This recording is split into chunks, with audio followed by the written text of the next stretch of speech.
वज़ीर आला तेलंगाना रेवंत रेड्डी और रियासती वज़रा ने शख्सी तौर पर गुरुकुल और अकामती स्कूल्स व हॉस्टल्स का दौरा करते हुए हालात का जायज़ा लिया। वहाँ उन्होंने तलबा के साथ लंच किया और उनसे तफसीलात हासिल की। वज़ीर आला रेवंत रेड्डी ने जोर देते हुए कहा है कि गुरुकुल तालीमी इदारों को कई जहती सलाहियतों के मराकज़ के तौर पर तस्लीम कराने का हदफ होना चाहिए।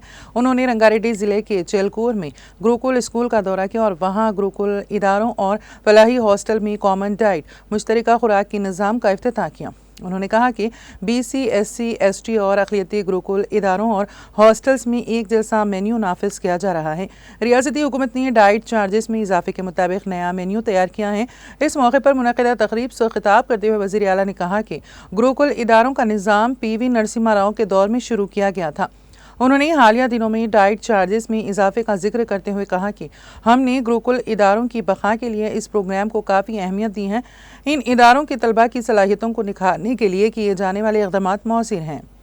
वज़ीर आला ने मज़ीद कहा कि तेलंगाना पब्लिक सर्विस कमीशन के सदरनशीन B वेंकटेशम और साबिक़ DGP महिंदर रेड्डी भी एक वक्त में गुरुकुल के तलबा थीं। इन इदारों से तालीम हासिल करके कई अफराद आला मनसब तक पहुँचे। प्राइवेट स्कूलों के आगाज़ के बाद इन इदारों की अहमियत में कमी आई, लेकिन हुकूमत इनकी बहाली के लिए मुखलिस है। उन्होंने कहा कि माली मसाइल के बायस वालिदैन अपने बच्चों को हॉस्टलों में भेजते हैं। वालिदैन हमें एतमाद के साथ बच्चों को सौंपते हैं। तलबा की अमवात पर हुकूमत और अमले को खुद एहतसाबी करनी होगी और ऐसी नागहानी सूरत हाल को दोबारा होने से रोकने के इक़दामात करने होंगे। हर महीने की 10 तारीख तक तमाम तालीमी इदारों को ग्रीन चैनल के ज़रिए फ़ंड्स फराहम किए जाएंगे। रियासत भर में वज़रा ने मुख्तलिफ गुरुकुल इदारों का दौरा किया।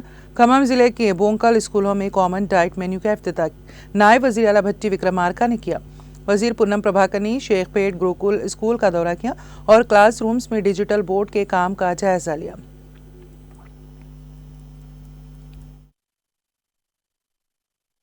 విద్యార్థులకు కూడా మీరు మెస్ కమిటీలాగా పెట్టుకోండి. నేను అధికారులకు కూడా సూచన చేస్తున్నా.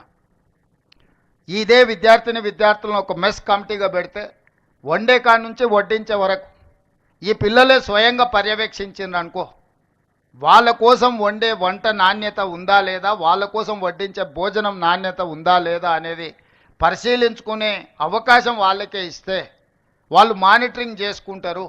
ఎక్కడైనా తప్పిదం జరిగితే వాళ్ళే సరిదిద్దుకునే అవకాశం ఉంటుంది. కాబట్టి ఆల్ రెసిడెన్షియల్ స్కూల్స్లో నేను అధికారులకు సూచన చేస్తున్నా, మెస్ మేనేజ్మెంట్ కమిటీలను విద్యార్థుల నుంచి ఒక కమిటీని ఫామ్ చేసి వాళ్ళ నుంచి కొంతమందిని వంట వండే కాడ నుంచి పరిశీలించడానికి పెట్టుకుంటే వాళ్ళే